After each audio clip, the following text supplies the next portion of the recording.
వాడొచ్చి బుద్ధి చెప్పాడంట. బాగా చెప్పావు. ఈ సామెతను దృశ్యపూర్వకంగా ఒక నాటకీయ రూపంలో మన ముందు తీసుకువస్తున్నారు 8 మరియు 10వ తరగతి విద్యార్థులు. కలకాల ధ్వనులతో వారిని ఆహ్వానిద్దాం. లాలి గోపాల బాల లాలి లాలి లాలి లాలి పొద్దుపోయి నిదురించవయ్యా ముద్దులయ్యమ్మా నల్లనయ్యా మేడ మీద బూచివాడు జాగు చేస్తే వచ్చేస్తాడు జాలి తలచి నిదురించవయ్యా ముద్దులయ్యమ్మా నల్లనయ్యా లాలి లాలి గోపాల బాల లాలి లాలి లాలి లాలి. ఈ రోజంతా కష్టపడితే 200 వచ్చింది శాంత, తీసుకో. ఇలా అయితే ఎలా అండి? మన జీవితాలు ఎప్పటికీ ఇలా ఉండాల్సిందేనా? ఏం చేస్తాం, మా తలరాత ఇలా ఉంది.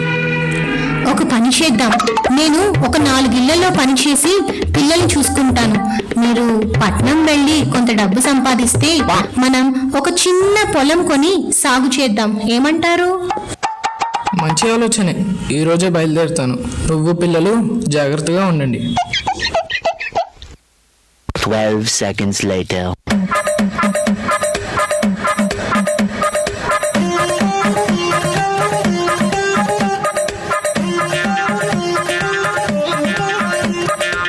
అబ్బా, రోజు రోజుకి పని చాలా ఎక్కువ అవుతుంది. ఎవరైనా పని కుదిరితే బాగుంటుంది. వచ్చేవాళ్ళు డబ్బులు తీసుకోకుండా పని చేస్తే ఇంకా బాగుంటుంది. ఎంత గొప్ప ఆలోచన! ఎంతైనా తెలివితేటల్లో నన్ను మించిన వాళ్ళే లేరు. నమస్తే శెట్టి గారు, నా పేరు ప్రసాద్. నేను బ్రతుకుదేరు కోసం ఈ ఊరు వచ్చానండి. తమరు దయతలిచి ఏదైనా పనిపిస్తే మీకు చాలా పుణ్యం ఉంటుందండి. ఇలా అనుకున్నానే లేదో అలా దొరికేశాడు. అదృష్టం అంటే నాదే. వీడిని ఎలాగైనా పనిలో పెట్టుకుంటాను. ప్రసాద్ అన్నావు కదా, నిన్ను చూస్తే జాలేస్తుంది.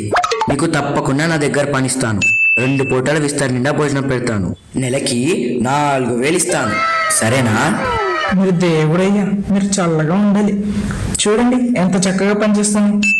చూడు, నీ అంతట నువ్వే పని మానేస్తే నేను 1 రూపాయి కూడా ఇవ్వను. అదే నేనే తీసేస్తే 1,00,000 రూపాయలు ఇస్తాను. సరేనా? అట్టాగేనండి. ఇక పని మొదలెట్టు. సరేనండి. ఈయన ఆలోచనలు ఏదో తేడాగా ఉన్నాయి, చూద్దాం.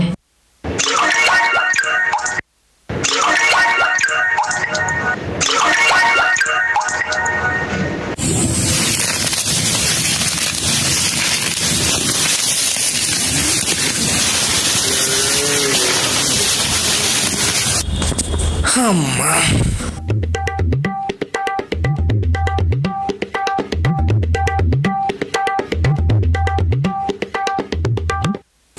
చాలా ఆకలిగా ఉంది.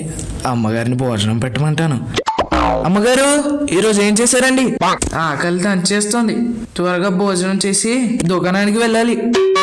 భోజనం సిద్ధంగా ఉంది, నీ విస్త్రపట్టు.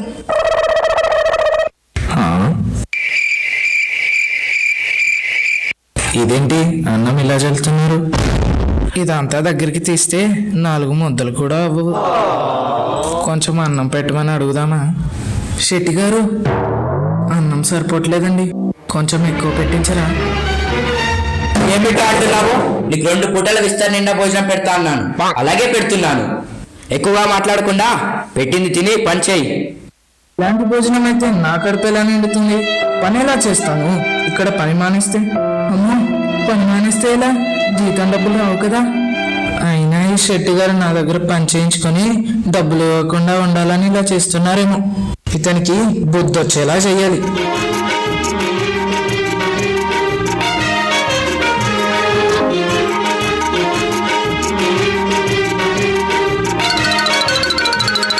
అమ్మగారు, నేను వచ్చేసా.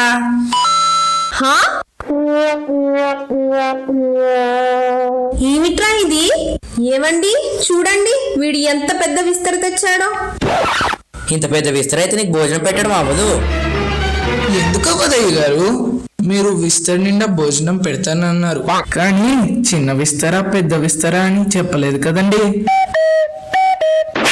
అమ్మగారు, మీరు భోజనం వడ్డించండి. కూర చాలా బాగుంది గారు.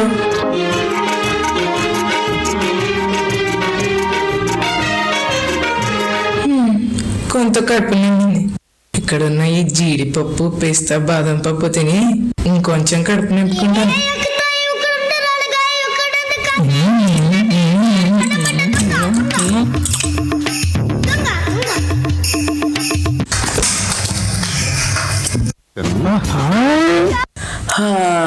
ప్రసాద్, ఎవరైనా వచ్చి జీడిపప్పు గట్ట కొన్నారేమిట్రా?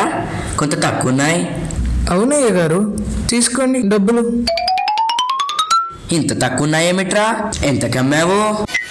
ఎంతేమిటండి, జీడిపప్పు 10 రూపాయలు, బాదం పప్పు 20, పిస్తా 30 రూపాయలు. ఒరే ఒరే ఒరే, కేజీ జీడిపప్పే 100 రూపాయలు కదరా? అంత తెలియకుండా ఎలా అమ్మావురా? అవునా అయ్య గారు, తప్పు అయిపోయిందండి. ఇక ముందు మీరు ఎలా చెప్తే అలాగే అమ్ముతానండి. సరే, ఇక్కడైనా జాగ్రత్తగా ఉండు. అమ్మే ముందు దాని ఖరీదేంటో నన్ను ఒకసారి అడుగు. అర్థమైందా? అర్థమైందండి. ఏం అర్థమైందో ఏమో. ఏమండి, పండక్కి రమ్మని మా నాన్నగారు ఉత్తరం రాశారు. అందరం కలిసి వెళ్దామండి. అందరూ వెళ్తే ఇల్లు ఎవరు చూసుకుంటారు? ఓ లేడంత ఖర్చు. వ్యాపారానికి కావాల్సిన సరుకులు కొనడానికి ఆ దారిలోనే వెళ్ళాలి. నేను ప్రసాద్ వెళ్ళి కలుస్తాంలే. వీడు సామాన్లు మోయడానికి పనికొస్తాడు. దారి మధ్యలో తినడానికి ఏమైనా పెట్టు. అసలే మీ అమ్మగారింటికి వెళ్లే దారిలో ఏమీ ఉండవు. నాకు తెలుసు కదా, మీరు తినకుండా అసలే ఉండలేరు. ఈ సంచిలో మీకు ఇష్టమైన పులిహోర, లడ్లు, పూతరేకులు పెట్టాను. ప్రసాదు, ఈ సంచి తీసుకో, నీకు చెద్దన్నం పెట్టాను. ఇక బయలుదేరండి, జాగ్రత్త. క్షేమంగా వెళ్ళి లాభంగా రా అని పంపించవచ్చు కదా. చిరాకు పడుతూ పంపిస్తుంది.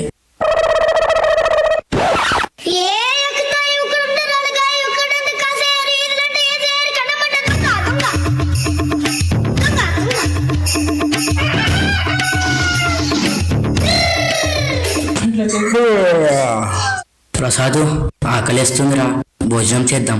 బండి పక్క కాపు.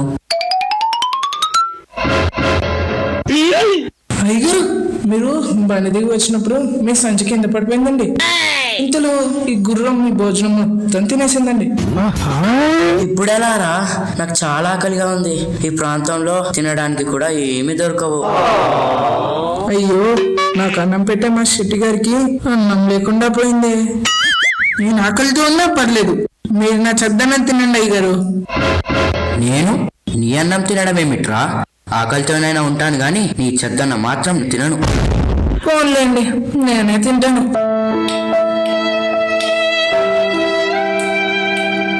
అమ్మయ్యా, కడుపు చల్లగా ఉంది. అయ్యగారు, మీరు చాలా అలసిపోయి ఉన్నారు. ఈ చెట్టు కింద కాసేపు నడమాల్చండి. నేను ఈ గుర్రం మీద మీ అత్తోరింటికి వెళ్ళి మీరు తినడానికి అన్ని సిద్ధంగా ఉంచమని చెప్తాను. ఏమంటారు? ఈ ఆలోచన బానే ఉంది. ఇలాగైతే నాకు విశ్రాంతి దొరుకుతుంది. నేను వెళ్ళగానే భోజనం తయారవుతుంది. నువ్వు ఊళ్ళోకి వెళ్ళగానే నా పేరు, అమ్మగారి పేరు చెప్తే ఎవరైనా మా అత్తగారిల్లు చూపిస్తారు. వేగంగా వెళ్ళరా.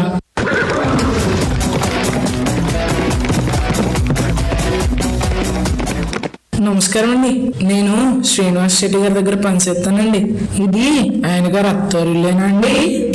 అవును బాబు, మా అల్లుడేడి? శెట్టి గారికి ఆరోగ్యం బాగా పాడైపోయిందండి. ఆయన పత్తం చేస్తున్నారు కదండి, అందుకని కొర్రలన్నం, నీళ్లు, ఉప్పు కలుపుకొని తింటానన్నారండి. కొర్రలన్నం సిద్ధం చేయండి, వస్తానండి. అయ్యో పాపం, అల్లుడు గారికి ఒంట్లో బాగాలేదంట. త్వరగా కొర్రలన్నం సిద్ధం చేస్తాను.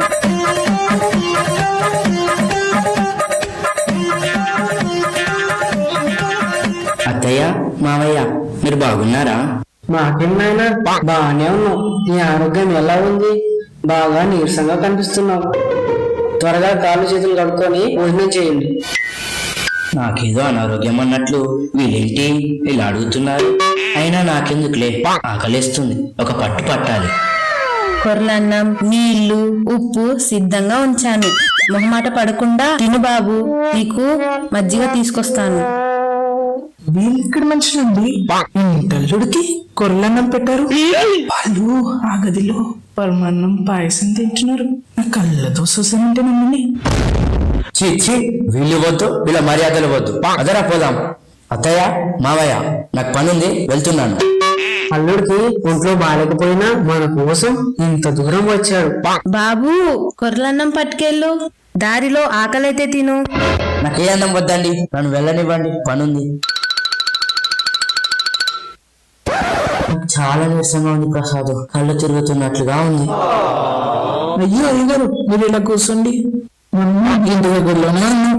నేను మన ఇంటికి వెళ్ళి లడ్లు ఏమైనా ఉంటే తెస్తాను, లేదంటే త్వరగా తినడానికి ఏదైనా తయారు చేపిస్తాను.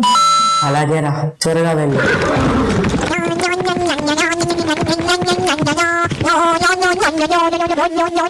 ఆపరా నీ అల్లరి, కాస్త అన్నం తినరా. అల్లరి అంటారేంటమ్మా? అల్లరి అంటే ఏంటమ్మా? తాత వీపుపై దరువేశాను, ఇటుకే తలుపులు బాధేశాను, పెన్నుతో పలక గీశాను, బల్లల నుంచి దూకాను, అంతే అమ్మా చేశాను. అల్లరి అంటారేంటమ్మా? అల్లరి అంటే ఏంటమ్మా? అల్లరంటే ఏంటో తెలియకుండానే ఇంత అల్లరి చేసావా? ఈ నాన్నగారు వచ్చాక చెప్తాను ఈ పని. అమ్మగారు, మన అయ్యగారికి దయ్యం పట్టేసింది అమ్మగారు. చూతాను ఆడిస్తున్నాను. చెప్పేది అవునమ్మగారు, మీ అమ్మగారు ఊరెళ్ళాం కదండి, అక్కడ గాలోదేమో పట్టేసినాదండి. మీ అమ్మగారు రకరకాల పిండి వంటలు పెట్టినా తినకుండా కొర్రలన్నం తిన్నారండి. కావాలంటే మీరే అడగండి. మరి ఇప్పుడు ఏం చేయాలరా? మా అమ్మమ్మ చెప్తుండేదండి, దెయ్యం పట్టిన వాళ్ళని సీపురుతో సితక బాధాలటండి. అప్పుడు కానీ దెయ్యం పారిపోదటండి. నేను ఎలాగో అలాగా అయ్యగారిని ఇక్కడికి తీసుకొస్తాను, మీరు సీపురుతో సిద్ధంగా ఉండండి. అలాగేరా, నువ్వు చెప్పినట్లే చేస్తాను. అమ్మగారు, పిల్లాడిని ఇంట్లో ఉంచకండి, పొరగింట్లో పెట్టండి, మళ్ళీ భయపడిపోతాను. అలాగేరా. A few moments later. అయ్యగారు, ఎంత పని అయిపోయిందో తెలుసా? అమ్మగారికి, మన అమ్మగారికి దయ్యం పట్టేసిందండి. నట్టింట్లో నాట్యం ఆడెత్తున్నారు, పిల్లల్ని సెతుకు పడుతుంది, పక్కింటి తీసుకెళ్లారు. దయ్యం పట్టడమే మిట్రా కర్మ. ఇప్పుడు ఏమంతగానో పిలిస్తే డబ్బులు అన్ని గుంజుతాడు. అరే ప్రసాద్, నువ్వే ఏదో ఒకటి చేయరా. మా అమ్మమ్మ చెప్తుండేదండి, దెయ్యం పట్టిన వాళ్ళని సీపురుతో సితక బాధాలటండి. అప్పుడు కానీ దెయ్యం పారిపోదటండి. సరే సరే, వెళ్దాం పదరా.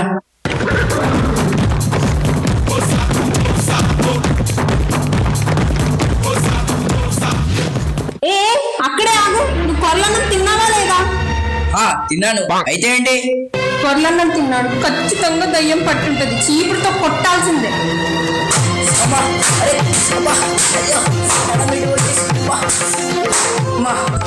ఏంటో పిచ్చి పిచ్చిగా మాట్లాడుతుంది, నన్ను కొడుతుంది. శకుంతలకి ఖచ్చితంగా దయ్యం పట్టుంటుంది. ఈ చీపుడుతో దయ్యం భర్తం పడతాను. వీళ్ళకేమైంది? చక్కగా ఉండే భార్యాభర్తలు ఇలా పోట్లాడుతున్నారేంటి? మా ఆయనకి దయ్యం పట్టింది, అందుకే చీపురుతో కొడుతున్నాను.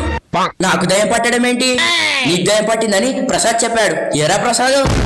రే ప్రసాద్, నిజమా? అంటే అమ్మగారు,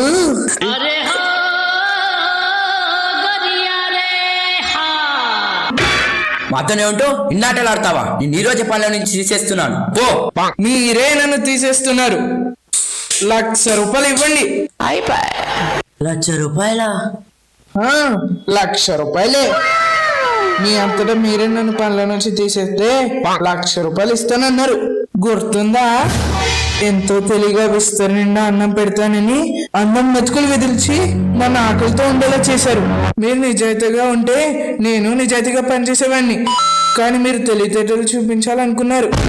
వాటి తన్నేవాడు ఒకడు ఉంటే దాని తల తన్నేవాడు ఇంకోడు ఉంటాడని మర్చిపోయారా అయ్యగారు? ఇక మీరు 1,00,000 రూపాయలు ఇవ్వాల్సిందే. కళ్ళు తెరిపించారా? నన్ను క్షమించు, తీసుకో 1,00,000, సుఖంగా ఉండు. ఈ 1,00,000 రూపాయలతో పొలం కొంటాను, సాగు చేసి నా భార్య బిడ్డల్ని పోషించుకుంటాను.